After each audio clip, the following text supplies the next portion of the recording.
cœur du droit constitutionnel, il y a des personnes.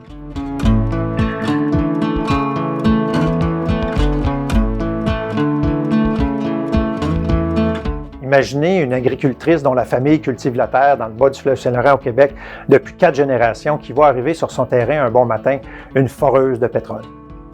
Naturellement, la dame va voir l'équipe d'ingénieurs sur place et leur demande « Mais qu'est-ce que vous faites ici? C'est mon terrain. » Et l'ingénieur de leur répondre « Bien, madame, on s'en vient chercher du pétrole. » Et la dame dit « Bien, j'ai jamais consenti à ça. » Et le monsieur lui dit « Bien, madame, c'est pas nécessaire que vous consentiez à ça. On a un permis d'Ottawa, un permis fédéral. Ça ne vous concerne pas. Surtout, ne nous mettez pas des bâtons dans les roues parce que sinon, on va vous poursuivre pour une somme astronomique. » Donc, pour redresser ces rapports de force inégaux, c'est pour ça qu'on fait la recherche.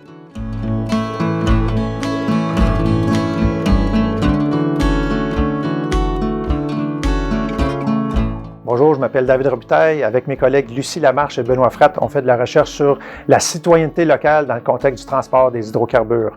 Un projet qui vise à mieux comprendre les relations entre les citoyens, les municipalités puis les gouvernements fédéral et provincial.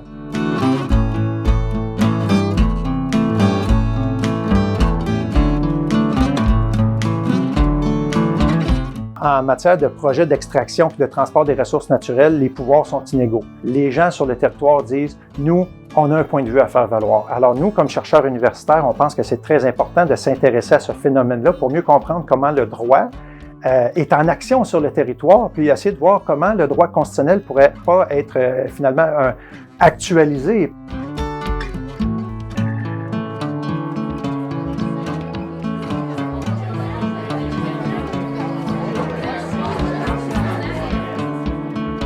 Moi, je trouve ça incroyable ce qu'on a découvert dans ces données-là. On s'est rendu compte, par exemple, que même si le droit à un environnement sain n'est pas consacré dans la Charte canadienne, et ne le sera peut-être jamais parce que modifier la Charte canadienne, c'est extrêmement difficile, mais le droit à un environnement sain, il existe.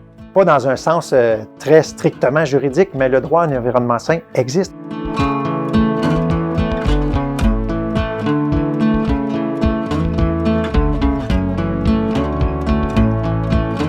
Je dirais que ce projet-là m'a aidé à me rendre compte que, dans le fond, le droit constitutionnel dépasse le papier sur lequel il est écrit dans la Constitution, mais c'est du droit qui se vit tous les jours au quotidien. Là. Moi, la manière que je conçois la recherche aujourd'hui, en tout cas du moins depuis les dernières années, c'est de la mettre au service des citoyens et des citoyennes.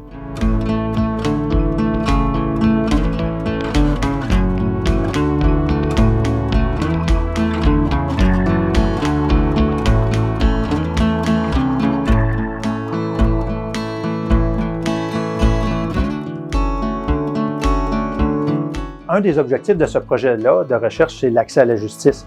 Lorsque j'ai plaidé avec mon collègue Jean-François Girard pour aider Ristigouche, poursuivi contre une pétrolière, on a vu les citoyens, comment ils appréciaient ce qu'on fait.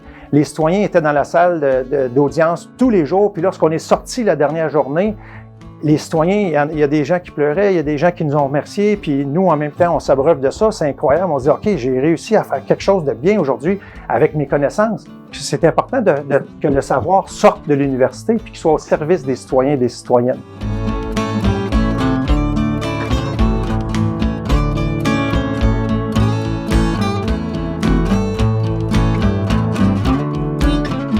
Le droit, ce n'est pas seulement des normes juridiques. C'est aussi une façon de concevoir les rapports de force, les rapports politiques, les rapports de pouvoir. Moi, je dis qu'on devrait reconnaître aux citoyens le droit de dire non. Le droit de dire non à des projets d'extraction des ressources naturelles, que ce soit des mines, du pétrole, du gaz de schiste.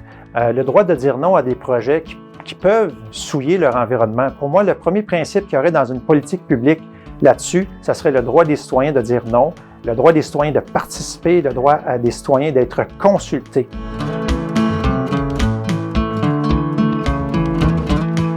C'est un point culminant de la recherche. On veut lancer un observatoire qui serait un genre de carrefour sur le monde municipal, sur les citoyens, notamment dans le contexte de l'extraction des ressources naturelles. Puis idéalement, on souhaiterait que ce ne soit pas juste des universitaires qui participent à ça, mais une panoplie d'acteurs différents, des citoyennes, des citoyens, des gens du milieu municipal, un genre d'observatoire où les idées vont converger par rapport à ces enjeux-là.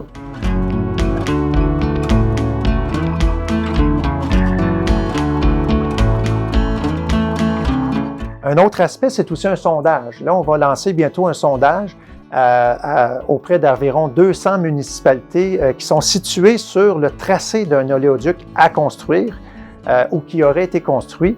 Puis ça, c'est inédit parce que là, ça va nous donner des éléments de recherche qu'on n'a pas sur papier. Là. Pourquoi le local et pas l'international? On est dans un ère d'internationalisation. Bien, c'est assez simple. Pour moi, le local, c'est des gens.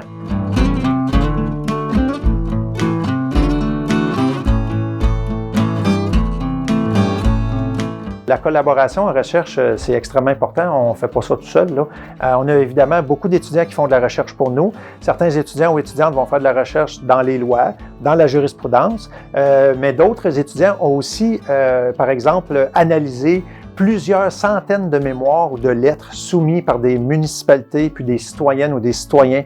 Les étudiants, ça les motive énormément de savoir qu'ils travaillent pour une cause importante. Le droit, c'est un langage codé. C'est pas tout le monde qui nécessairement va comprendre ce langage-là. Nous, on est chanceux, on a étudié pour ça, mais il faut le vulgariser puis le mettre au service des citoyens. Puis c'est comme ça que moi, je trouve que ça change un petit peu le monde, une petite goutte à la fois, mais ça aide les gens.